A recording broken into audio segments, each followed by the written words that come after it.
ganitong pagninilay natin, mga instructions to sa atin, reminder kapag tayo medyo nakakalimot-limot na, kagaya nga ng sinabi ni Sister Michelle, na minsan kapag lalo na ngayong December, maraming Christmas party, no? Party, nakalimutan na.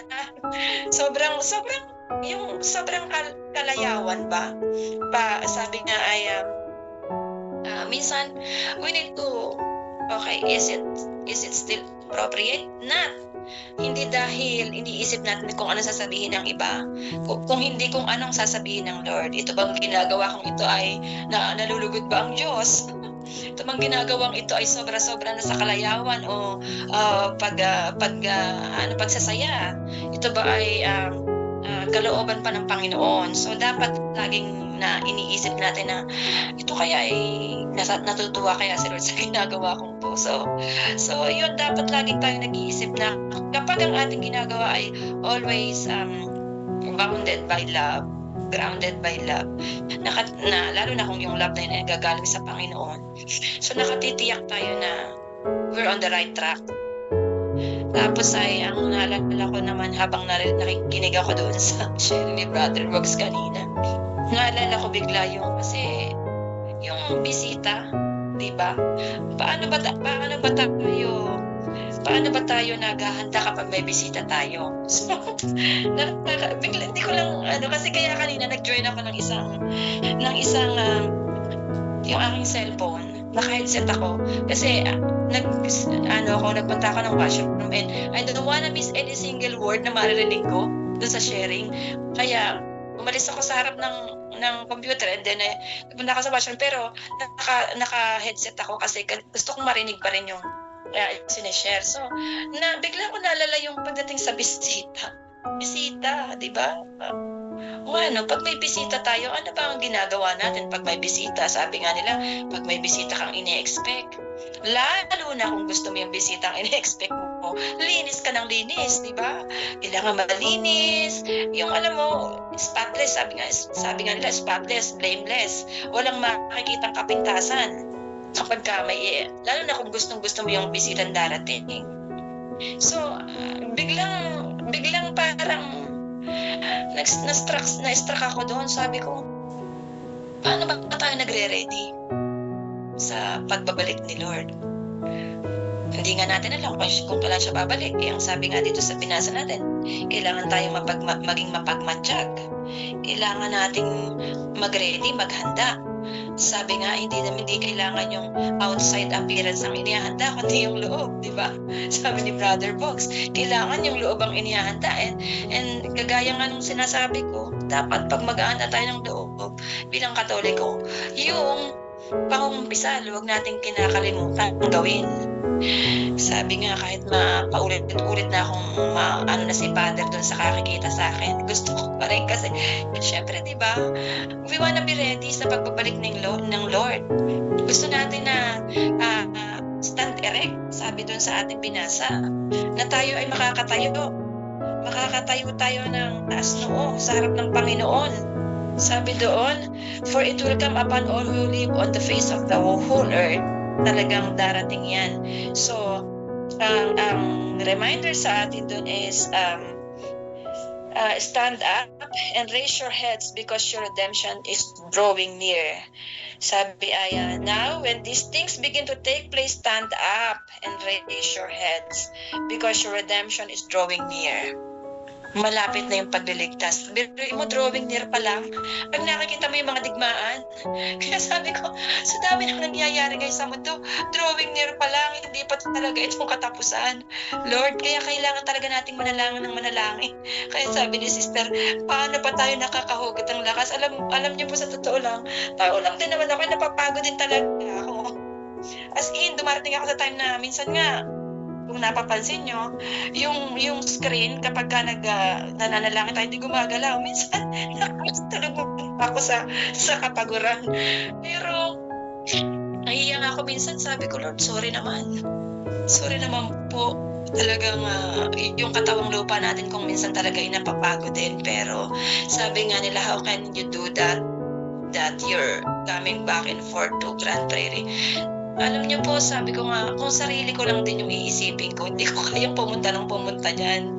Pero iniisip ko kasi yung mga kaluluwang nandiyan at saka iniisip ko kasi yung mga tupa. 'Di ba sabi ni Lord kay Saint Peter, nung paulit-ulit niyang sinabi, alagaan mo yung aking mga tupa, pakainin mo yung aking mga tupa. Pinagkatiwalaan tayo ng Panginoon na hanapin sa atin yan di ba? Kaya, the last one na gusto kong i-share, na sabi ko nga sa inyo, may naalala ko lagi whenever may binabasa tayong gospel is from the book of Daniel. Nabasa ko na ito before but I always shared it as a reminder sa ating lahat. Kasama na po ako doon kasi nare-remind ako So sabi doon sa book of Daniel chapter 12 verse 10, magpapakabuti ang marami at maglilinis ng kanilang sarili. Ngunit magpapakasama pa ang masama at isa man sa kanila ay di aabot sa pagkaunawa sa mga bagay na mauunawaan ng marurunong.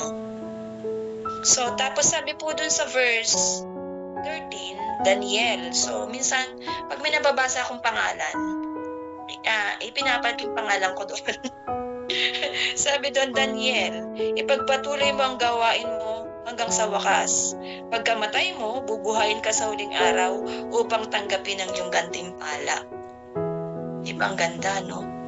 At least, kung tayo nagsisikap, ay tayo napapagod, na gawin ang pinapagawa sa atin ng Panginoon at ginagawa natin yun, hindi dahil gusto nating maparangalan, kundi gusto nating makasunod sa kalooban ng Panginoon upang pagdating sa takdang panahon, pagdating niya, we can stand erect, kakatingin tayo sa Kanya ng taas noo.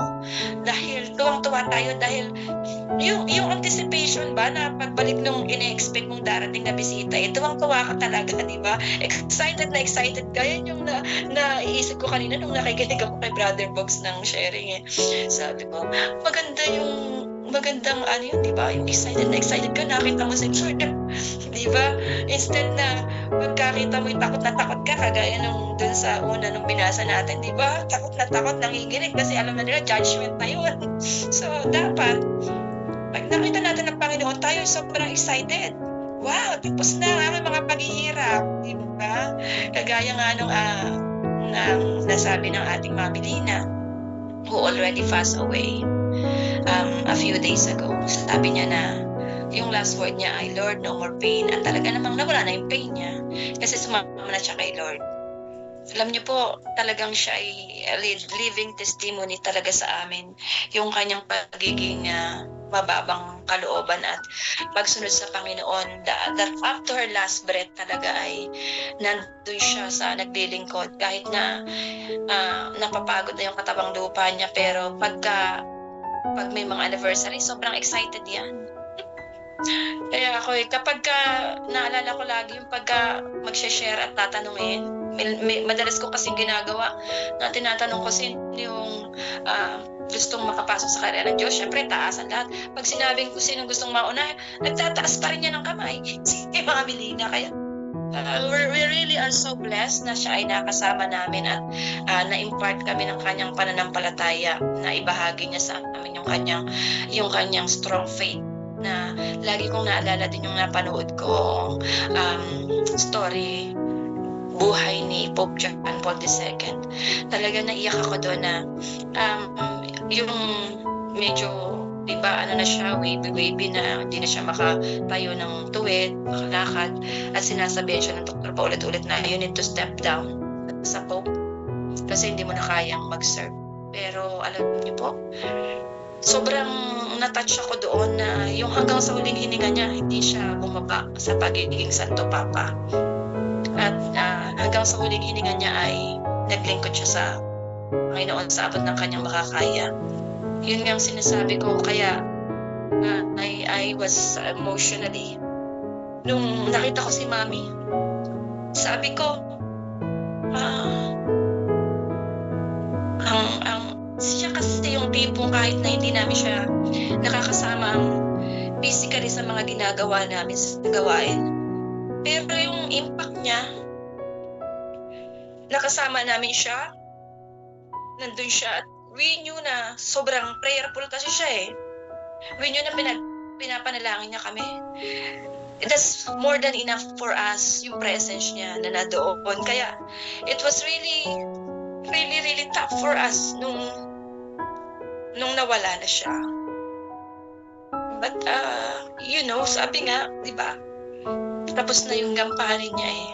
No more pain, sabi nga niya. Kaya kinuha na ni Lord ang lahat ng pain at siya ay inilagay na kung saan man siya naroon ngayon, na kung saan maghihintay na lang din siya ng second coming ng Panginoon, kasi lahat ng mga namatay bubuhayin eh, di ba?